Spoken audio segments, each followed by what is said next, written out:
When you think of the world's largest military superpowers, what normally comes to mind?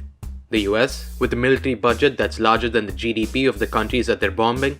North Korea, who somehow got 25% of its population to join the military with just a little bit of motivation?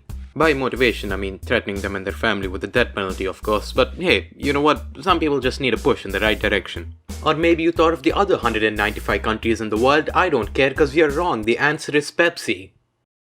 Bet you didn't see that one coming. Yup, the classic all-American soda. The thing that can solve all our problems and still taste the same as Coke. I swear it's a conspiracy. Some might even call it liquefied diabetes. I wouldn't call it that. So yeah, grab your bucket of popcorn and your bottle of unspecified soft drink, and let's get into how Pepsi became a military superpower. It all started in 1959. The Cold War was just heating up at this point, and the Soviet Union and the US were both trying to prove that their government was the best, while at the same time potentially threatening the destruction of the entire world. So, just another day at the office. The US, being the US, decided to go to the Soviet Union directly and show them the wonders of capitalism. So they decided to organize the American National Exhibition, right in the center of the Soviet Union, in Moscow. Well, technically it's not the center, but the city to the left but not all the way just doesn't have the same ring to it.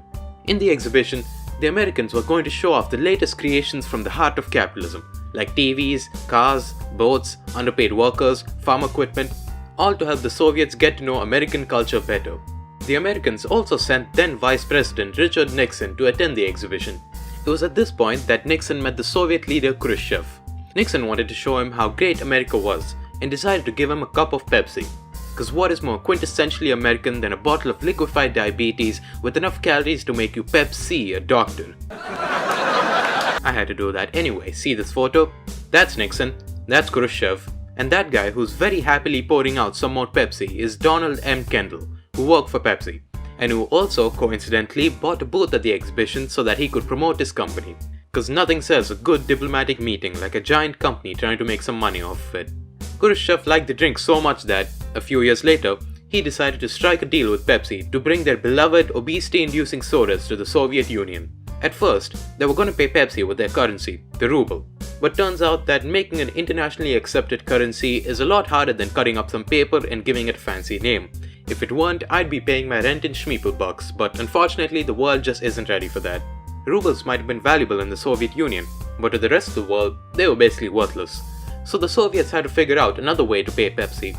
They eventually settled on bringing Pepsi into the Soviet Union in exchange for some of their finest vodka. And it worked. Pepsi was a smash hit in the Soviet Union, and the vodka wasn't doing too bad in the US either. The Soviets were hooked on the sugary syrup and Pepsi was reaping all the profits. This deal went pretty smoothly until the late 1980s, when tensions between America and the Soviet Union were getting stronger, threatening the safety of their people, the rest of the world, and more importantly, Pepsi's agreement with the Soviet government. The vodka was being boycotted in the US because of this, and Pepsi needed another way to get paid. The rubles were still pretty worthless. So, the Soviet Union considered all its options and eventually decided to pay Pepsi an entire navy's worth of ships and submarines. Now this might raise a few questions in your mind like, did they just have these lying around? What's Pepsi gonna do with military battleships? Why? Just why actually, yeah, that's pretty much it.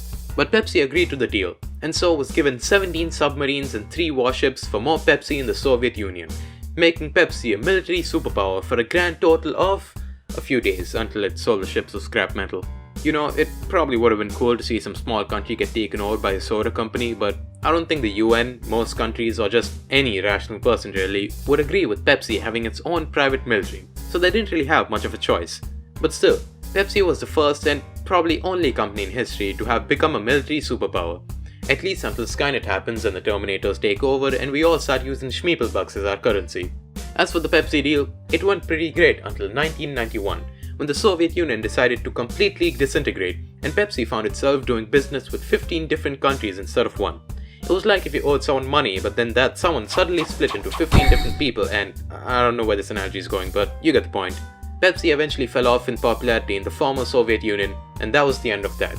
So yeah, that was the story of how Pepsi became a military superpower for like a few days, but still it counts. Like the video if you liked it, subscribe, hit the bell, leave a comment, and watch another video by clicking right here. I'll see you guys later.